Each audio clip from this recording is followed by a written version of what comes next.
It's also interesting you're saying you go to the AFL program and there's so much to learn, I guess, out of that in that first kind of period, that first month.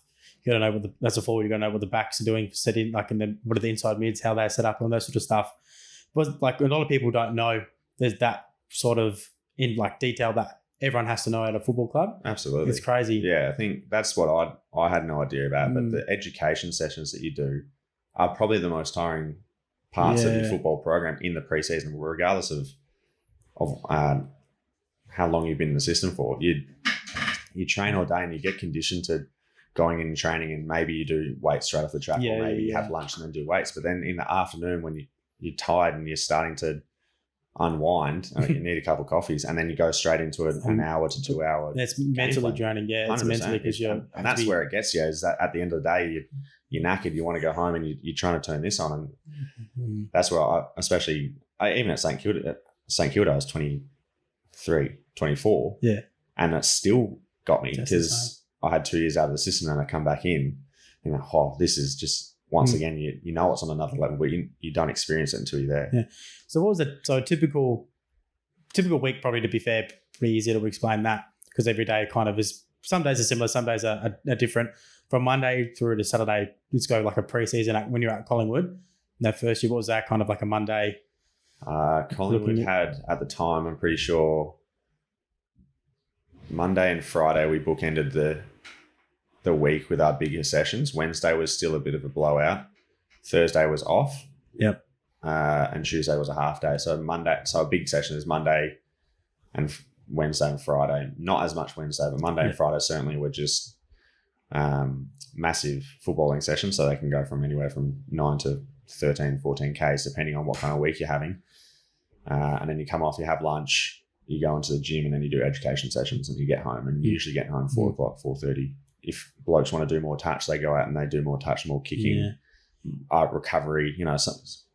If you want, you can get out of the club at 2:30, and then other players were getting out of the club at 5:30 because they were doing those extras. And I think those are the players that they need to improve, or they're slightly injured, or they're fringe players and they know it.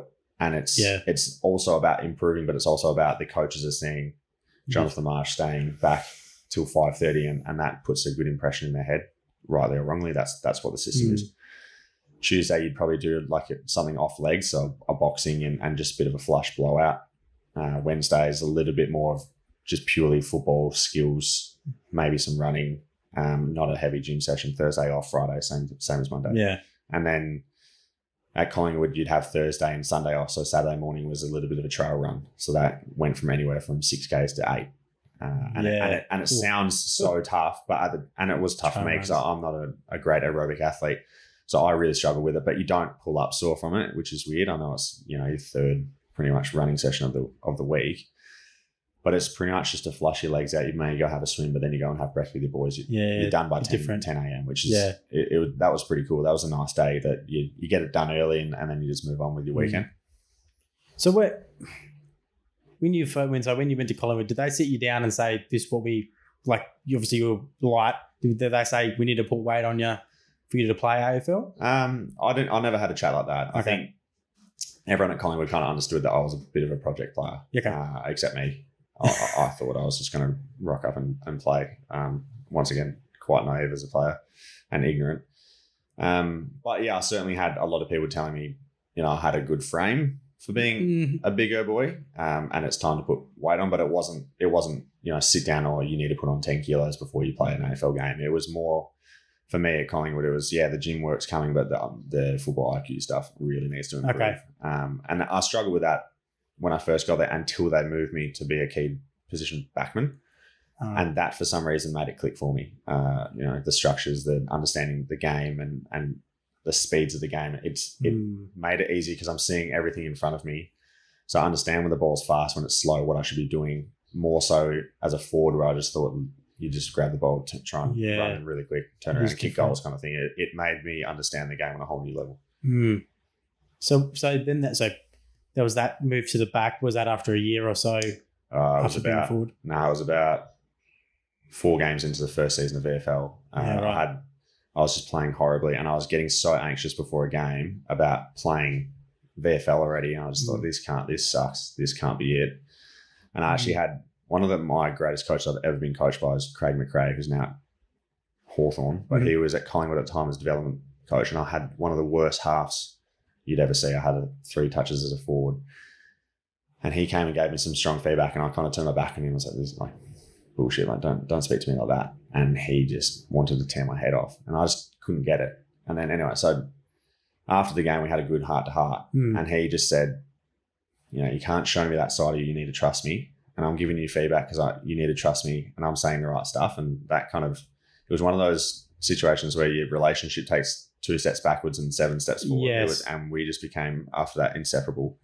We had that big heart to heart on Monday. We rocked up the next day. I apologized, and he also apologized because he was still trying to learn how to coach me, but like I was definitely in the wrong. But then our relationship, just went to another level on that, which I thought was brilliant. So that changed, you kind of attitude changed there as well, like you're saying, a little bit arrogant. Massively. And I've still got a lot of, I won't lie, like when I play football, there's so much arrogance about how I play football. But I think, and I sincerely hope that it starts and stops at football, especially on the field. I think when I get off it, and I've got this persona on field, and I think it's completely different to who I am off field. But that was certainly one of those things that tore layers off me.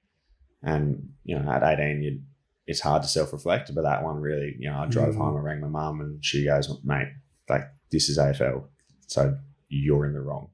And it does take a third perspective to be like, well, okay, she's probably right. So I did take some time to think about it. And then, when I went back, I thought, I just, like he's saying, I didn't trust him. So I just gave everything to him. I said, you just literally tell me how to live, how to train, how to understand the game, and I'm going to just eat it up. And that's how our relationship went from, being a coach and a player to like, we were really close throughout that time I spent with him at Collingwood. Right.